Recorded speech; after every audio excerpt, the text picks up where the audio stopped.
Good morning, Big Brother fans. It is Sunday, September 5th, Memorial Day weekend, and I don't know. This has been a long week. Did I mention that? I think I have mentioned that. It's been a long week. So I didn't do an update yesterday, obviously. There really wasn't much to talk about, because we kind of knew where things were going when I talked on Friday, and as I expected, Tiffany did nominate Xavier and Alyssa. And then the Power Veto competition was yesterday. It was the mini POV, which they did last year, maybe? Was it last year, the year before? As Scott, my Big Brother gossip show co-host, mentioned, they did a really over-the-top overacting, we're going to miniaturize everything or zap you into a different... It was stupid. It was the card. Oh, God, I hate it. Just do a freaking obstacle course where you're side by side and battling it out, not this... I don't mind the competition itself. It's just the zapping them with a shrink ray or a transporter ray, and we're going to act like this is all happening. These people are not professional actors, and it looks goofy. I'm anticipating that happening again on Wednesday. So, anyways, it was the Zing bot as well.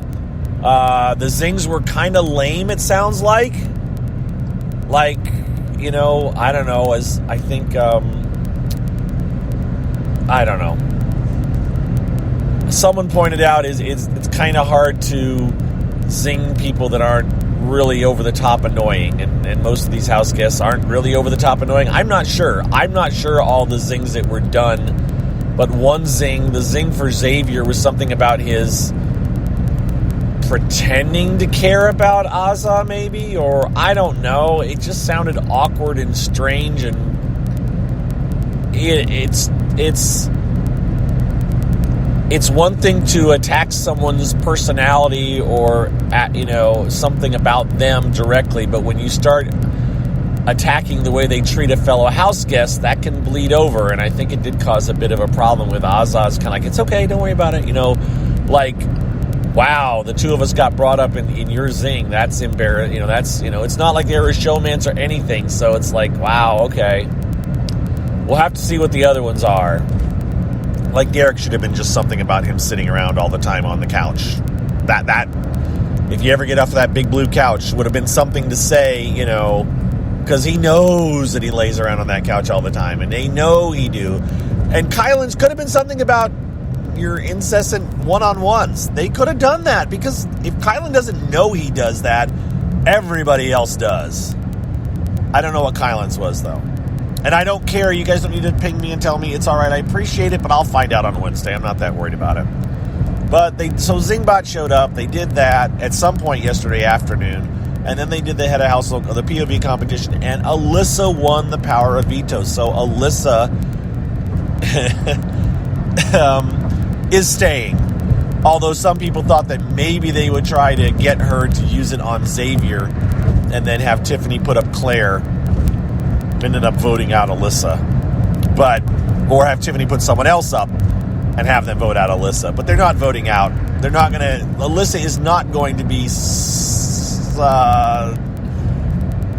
dim enough, since apparently they called her dim. They made a Florida Sunshine State, you're dim reference towards Alyssa. I mean, is that a you don't know about the cookout, so you're dumb kind of a reference? I don't know. But Alyssa is not that dim. She will not be using the power of veto to save Xavier. She will use it on herself. Claire will go up, and Claire's going to get voted out. That's the end of that. And then, unless Alyssa wins the next head of household in part one of a two-part double eviction, in part two of the double eviction next Thursday, she'll go. So I guess we will have a second. We'll have a whole week with the head of household. Okay, yeah, so there'll be Claire will get evicted. Then let's assume Alyssa gets evicted. And then they will do the head of household competition after the double eviction show. And so we'll know somebody that's going to be the first safe person, make it to the final 5 of the Cookout Alliance. Again, I am totally going on the assumption that Alyssa is the next to go after Claire. If it happens, it happens that she doesn't, but I'm just not going to expect it. I just don't. And I think CBS is dying to have Claire win the, have the Cookout make the final 6. And again, how about that? 2 double evictions. Wow. Who would have seen that coming? I said it last Monday. And of course, at that point, CBS already knew the production already knew they were doing it. So no, I did not. I'm not taking credit for it. But I'm glad they decided to do it that way. However they make it work. And again, I did speculate that maybe they'll have a panel of former house guests, former black house guests, to talk about what it means to have a final 6 of all black house guests. And those of you that are upset about this, let it go, people. It is not a good look. It is not a good look to be screaming from the top that it's racist and it's unfair and how unbelievable and all that. It just isn't a good look. Let it go. Let it go. Oh, my God. The people in my timeline that say it's unbelievable it's going to be an all black, or can you believe this reverse racism? It's like, you guys just, honest to God, need to let it go. It is not a new normal. It is not what is going to happen from now on. It is none of that. It is a once in a ever thing to happen. This will never happen again, at least not in this fashion. It's just not going to happen. And so let it go completely. I just don't get it. It's unfortunate for the mostly Caucasian cast that got cast into this, because as it turned out, none of you guys had a shot. Once those guys lined up together and started working together, and a couple of early head of households went their way, that's it. It was over. But just let it go, please. It just or don't tweet about it. My God, it is just not a good look for you.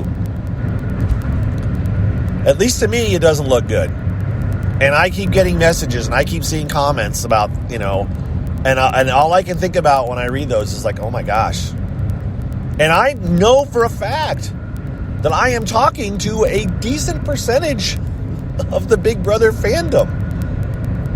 Maybe not a decent number of my listeners, but a decent number of the Big Brother fandom in some part still feels this way. And it's like, guys, oh my God. Okay.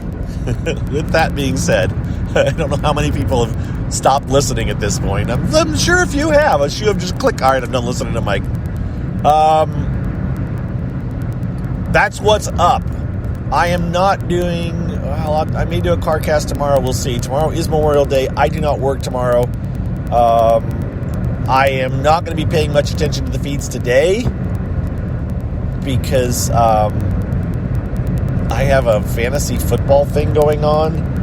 I'm in a league, and we do 16 teams. We have 16 people getting together to draft. You don't do a 16-team fantasy football league, and yet I am part of one. And I've been part of one for several years now. It's big, and it means that your pickings are really slim, and it means that the draft is all in person and live, and it takes hours. So I got to draft 21 people. So there are 16 people drafting 21 people. I'm not doing the math, but that's a lot of people that have to be drafted over the course of the next few hours. So I'm not going to be paying much attention to Big Brother, and frankly, there isn't a lot to pay attention to. Unless they decide to drop a bomb on Claire and Alyssa and say, guess what? There's a Cookout Alliance, and you two are the next two. They're talking about how to kind of get Claire to go quietly up on the block. But I don't know if that'll happen this afternoon. It may happen tonight. It may happen this afternoon. We'll see. I'll pay minimal attention and tweet very minimally, mostly retweets of other people probably. And again, I apologize that I've kind of slipped into that mode the last few days. But again, it's been a long, long week. And besides the regular time of year, this time of year being the long time for me, Other extenuating circumstances have made it additionally long. So, that's all I got. You guys be well. Since I'm driving by one of our local hospitals that is currently completely full, ICU bed-wise, I just read an article this morning. Stay safe. Please, I haven't said it for a long time, but as long as I'm ticking people off, I might as well go this route too. Wear a mask. Please, if you can get vaccinated, consider getting vaccinated if you haven't already. I am fully vaccinated. Matter of fact, I will be getting a booster shot, assuming nothing changes in November, because late March is when I got my second shot. My family is all fully vaccinated. Everyone in my family, extended family, my in-laws, my parents, or my parent, since I did lose one of my parents in the last 6 months. Not due to COVID, by the way. She was fully vaccinated. But anyways, with that, I am going to sign off, and I will talk to you guys maybe not tomorrow. Tuesday, if not tomorrow, though. All right? Thanks for your support, and I hope you enjoy your Memorial weekend, and be safe. Bye.